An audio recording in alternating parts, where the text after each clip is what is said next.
Well, finally getting to do episode 5. I have been so busy working on this studio trying to get dried in before the bad weather got here, and I almost made it. But as I had feared, once I got started with this thing, it was going to be really hard to keep all these videos coming because I'm so busy working on this in the daytime, and at night, I'll just be honest with you, I am worn out. But anyway, we finally had some inclement weather, and I've been sort of cabin bound, and finally had time to work on a few videos because I can't work outside. We're almost to the dried in point though, so we're almost to where I can work no matter what the weather is. But anyway, today in this episode, what we're going to do is put on about half of the floor. If you remember in the last episode, back here on the back side, I established that back joist where it can't move. That way I can adjust the rectangle as we put the plywood down. You'll see what I'm talking about as we go along here. Right now what you see me doing is I'm establishing all of my centers. We're going to be working on 2-foot centers. You'll see this develop as we go through the episode today. It's always so funny when I watch this. I know how long it took me to do this and how slow it really was. This is at 16 times speed, so it took just a little longer to do this than what you're seeing here, but I didn't figure you wanted to watch 5 or 6 hours of footage. So we speeded it up a little bit. Now what I have done, I put the floor joist, the first floor joist I put in was almost the center one. The center one's a little bit special because there's 2 pieces of 2x6 there where I put those 12-footers together to make a 24-foot section. But I wanted to establish parallel between my outside rails of the rectangle.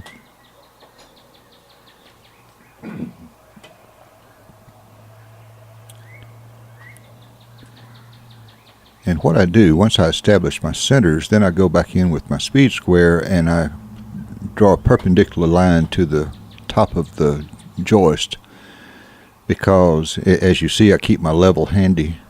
As I go along I can make slight adjustments. These, I don't know if you've bought any lumber here lately, but it's not straight, square, and it's more like bowed and twisted and all that kind of stuff, so you have to sort of work with that. But I can make slight adjustments. If you'll notice what I'm doing now is I'm going to tack, temporarily I'm going to tack these pieces of plywood down. And the front part of my rectangle I can still move and adjust because it's only those 2x4s are just resting on top of the ground. That's why that backside had to be cemented down so it cannot move.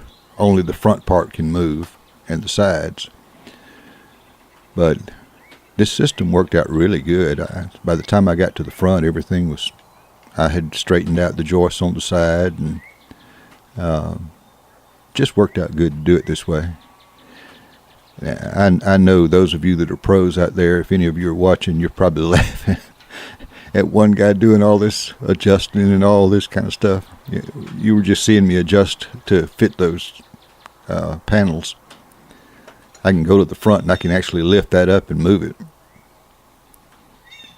But I'm getting it, however square that floor is how square the bottom wound up being.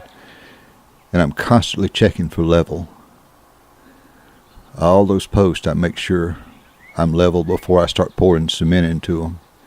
And I'm working one section at a time. I call these my tweeners. Like I said, I temporarily put those 2 pieces down, and then I took one of them off. I left that one on that you see on there. I left it on to hold everything square. And there's screws in that just temporarily holding things while I put these tweeners and these posts in. And then when I put this next piece of plywood back down, I will permanently attach it and then do the same thing to the side that you see temporarily there now. And I just followed that procedure all the way to the front, doing 2 panels at a time. But what that did is it straightened out that 24-foot rail there that's created by using 2 12s. If it had any bows in it or any curves or whatever, that was taken out whenever I would put in my joist, because that would pull everything parallel. And then when I would move it from the front and square it up to the panel, I just kept moving it until I got it to the front, and sure enough, it straightened those sides out, and my floor is level and squared and plumb and all that kind of good stuff.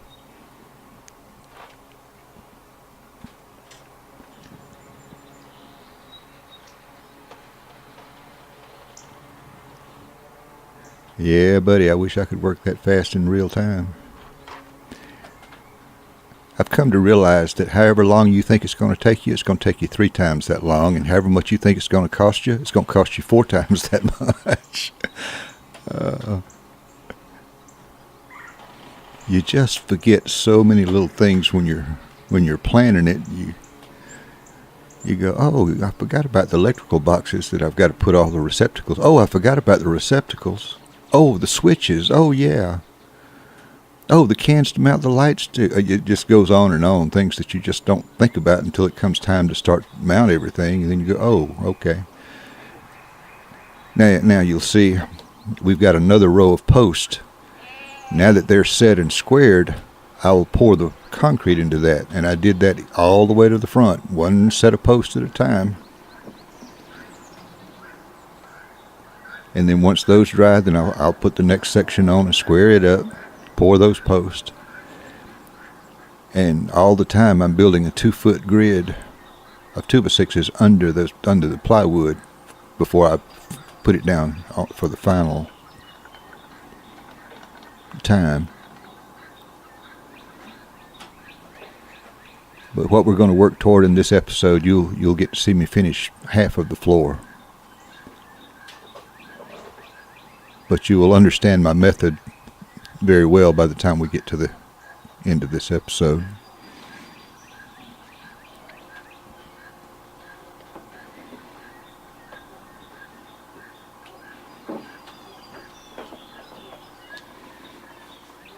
I left in the background music that I get to listen to every day while I'm out there. You can hear all the birds chirping, and every now and then you hear some animals braying and clucking and all kind of stuff across the street.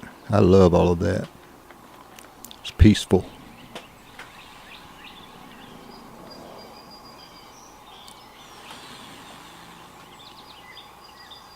I'm just so anxious to get this thing finished.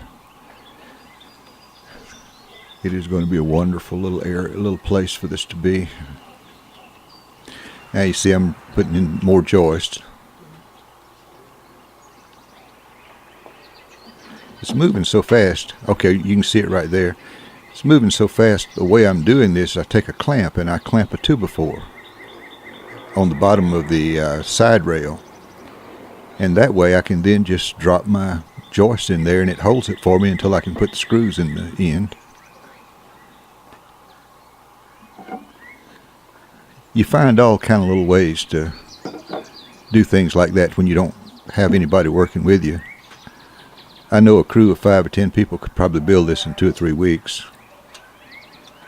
It's going to take me 5 or 6 months, but hey, I'm enjoying it, I like doing this kind of stuff. Here I found that when I was putting in those screws, sometimes it would just resist actually starting to go in. And while I'm holding the screw, while that thing's turning, it's cutting my finger. Those screw threads are kind of sharp. So what I would do is I would go along and I would actually tack them in with a hammer part way, and that would get them started. And then whenever I hit it with my screwdriver, it'd go right in. So that's what I was doing a minute ago there. Now here again, I'm getting centers from the tweeners. Now I'm digging out for the posts for this row. I put a row of posts on every other joist. I think it would be just just a little overkill to do it on every one of them. Not to mention it would have overkilled my back digging all those holes. It wasn't too bad though. The ground was somewhat soft this time of year. It's rained a lot this year.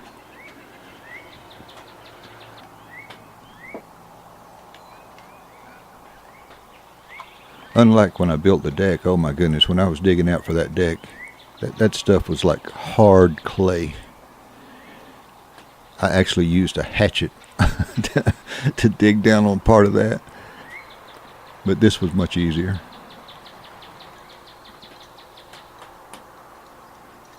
Now what I do is I cut my post just a little bit long, and then I take that 5-pound hammer or 3-pound, whatever that is, and I drive it down to compact the soil underneath it before I pour.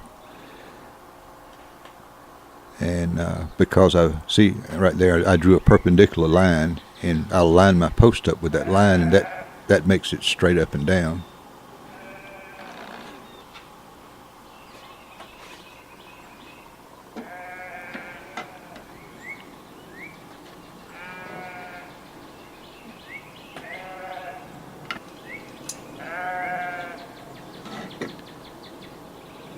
That back section took the longest because I was figuring some stuff out when I was doing that. Once you get it kind of figured out, then it's just routine. You just get it going. See there, I'm driving it down into the ground a little bit to compact that soil underneath it. Clamp it and put some screws in it. I'm using those deck screws that have a star drive. And I like those. They don't strip out too easy. I mean, you can strip them out, but it's a whole lot better than Phillips.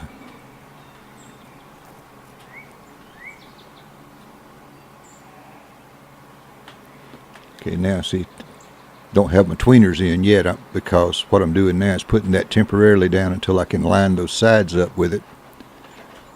Then I'll pull those back up. See, I'm adjusting my sides there. It's amazing how straight you're able to get it when you finally get to the end. The gaps between the plywood are almost nil. I mean, it just fit like a glove. The method worked really good.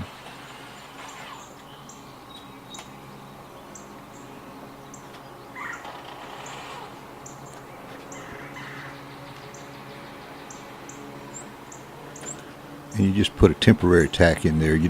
I'm not screwing them down like there's no tomorrow. I'm just putting one on each corner. That holds it square while I pour the concrete.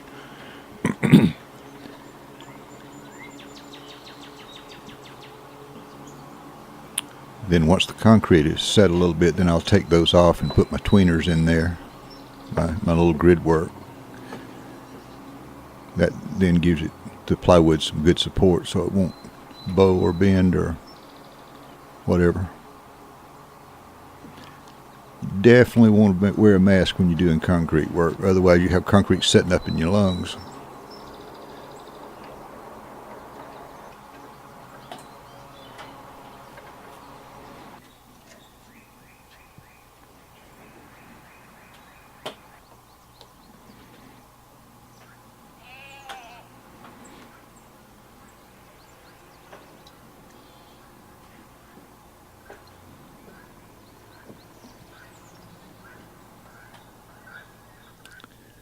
You just sort of get into a rhythm. And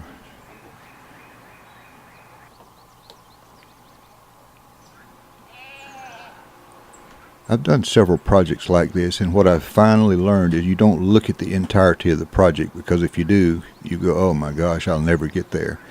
All you worry about is the next thing you got to do. If you just keep doing it, and you get past that one, and then you get to the next piece, and then you get past that, and you just, whatever the next is all you got to worry about. That's not to say every night I don't go in and think about things and try to figure a better way to do it, or make sure I'm doing it like I should. Or I've heard it said that always build somebody else's house first before you build your own. There's a reason for that. Already, if I could build the studio again, there's things I could do better now. that I just learned along the way. But this is not the first building I've ever built, but every project I've ever done was unique to that. It's not like I go out and build cookie cutter stuff and build 10 of them, you know. Every building has been different and for different purposes and that kind of stuff, you know. Shops and storage rooms, and my studio in Covington, I built that. Much bigger than this. It also took me 4 years to do it, but I was traveling then. I was on the road a lot, so it wasn't. I've been retired up here for a while, and other than family things and holidays and rain, I pretty much get to work when I want to. I no longer travel.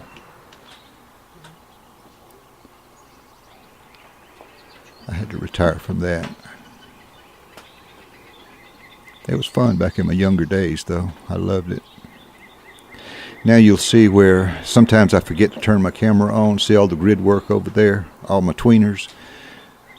But it's no big deal because you've already seen me do that. It sort of gets to be boring after a while. It gets to be routine, and you just watching more and more of the same stuff. So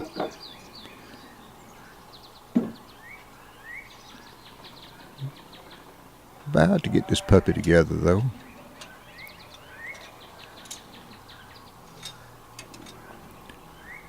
See, now we permanently put those last two pieces down, and about to put 2 more pieces down permanently, and that'll get us to the halfway mark.